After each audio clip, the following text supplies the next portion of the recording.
Imagine you own two animals, a healthy dairy cow that gives you fresh milk every single day, and a dry bull that produces absolutely nothing. If you will face a massive financial crisis tomorrow, your job is gone and you desperately need cash to buy food and pay medical bills. To save your family, which one will you sell first? The healthy dairy cow or dry bull? If you said you would sell the dry bull, you just made a massive mistake. During a crisis, nobody wants to buy a useless dry bull. It is completely illiquid, meaning you will stay broke when you need money the most. You own two properties, a beautiful apartment that brings you regular monthly rent and a vacant plot of land that produces absolutely no income. To save your family, which one will you sell first? Most people choose completely wrong because they make decisions with emotion instead of simple math.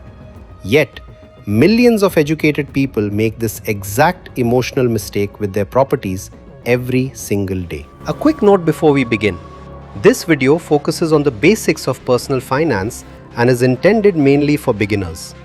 Experienced investors may already know much of what we discuss here, so this video may not add much value for them.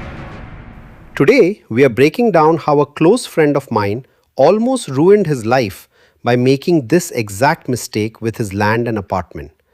Why traditional real estate leaves people asset rich but dangerously cash poor.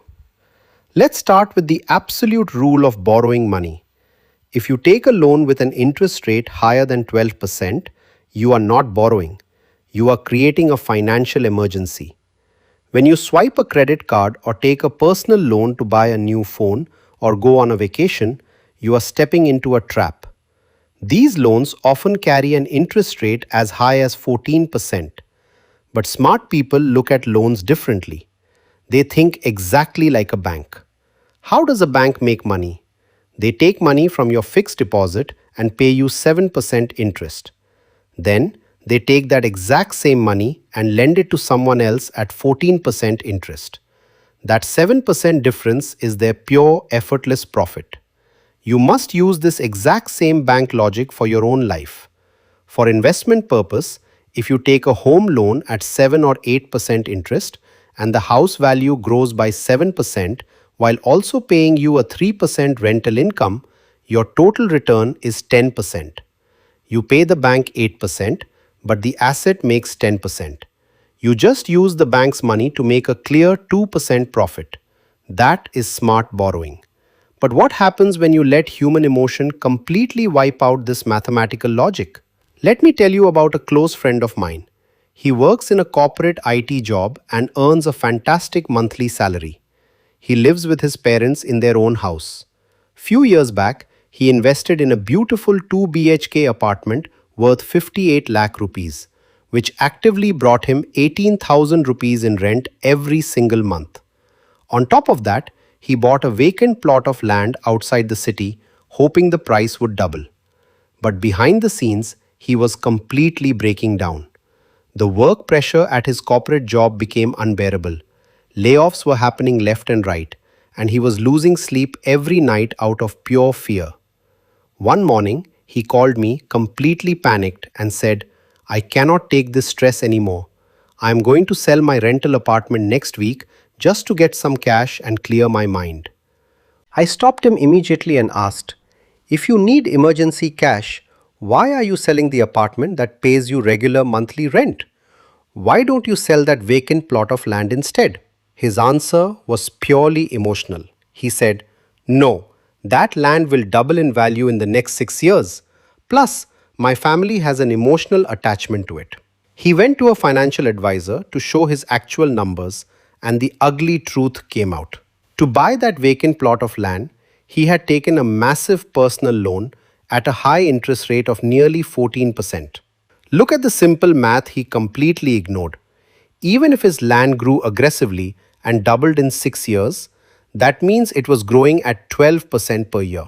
But he was paying the bank 14% interest every single year just to hold it. He was actively losing 2% every year just to keep a useless piece of soil. This brings us back to the riddle of the cow and the bull. My friend was trying to kill his milk cow, the rental apartment that gave him cash every month, just to save a dry bull which was eating his salary through a 14% loan. He wanted to sell the apartment only because it was clean and easy to sell, completely ignoring that he was destroying his only steady source of passive income. Listen to this very carefully. If you are drowning in high interest personal loans or credit card bills, you have absolutely no financial right to hold on to non performing, useless assets. Drop your ego. Forget what society thinks. Sell the deadweight immediately, even at a lower price, and wipe out your loans. Having active cash and peace of mind is the greatest investment you will ever make. My friend was suffering from a classic middle class financial disease, portfolio obesity. He had locked up almost 100% of his entire life savings into heavy, illiquid bricks and stones. Imagine standing right in the middle of a massive ocean. There is water stretching out as far as your eyes can see. You are literally surrounded by an abundance of water, yet you are dying of thirst because you do not have a single cup of clean, drinkable water. That is exactly what happens when your entire wealth is locked up in real estate. If you suddenly lose your job next month, you cannot cut off a corner of your bedroom wall to go buy groceries. You cannot sell a plot of land in 24 hours to pay for a medical emergency. And here is the brutal reality. Banks will completely refuse to give you a loan against your multi-crore property the moment they see you do not have a monthly salary slip to pay them back. A healthy financial life means you should never lock up more than half of your wealth in real estate.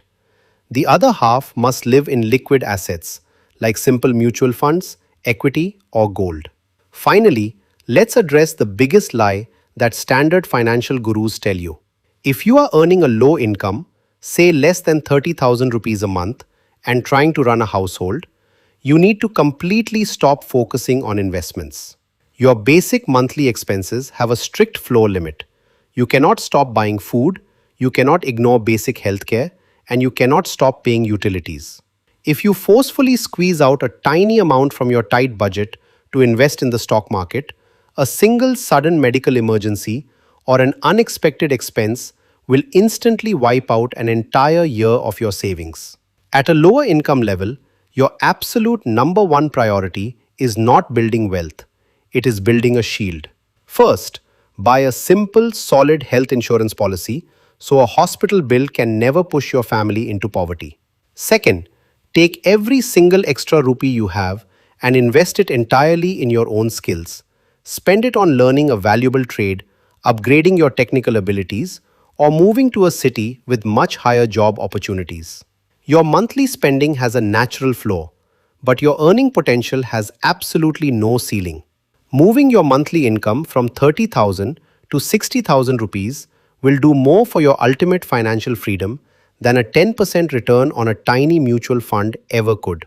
Real wealth has absolutely nothing to do with impressing your neighbors or owning heavy assets that keep you awake with anxiety at 3 o'clock in the morning. Real wealth is about organizing your choices so your money works for you, keeping your investments liquid, and knowing exactly when to cut your losses. If this video helped you see your money clearly, hit the like button, subscribe to the channel, and share it with someone who is currently trapped in the illusion of paper wealth. Stay smart, protect your cash flow, and take absolute control of your future. See you in the next video.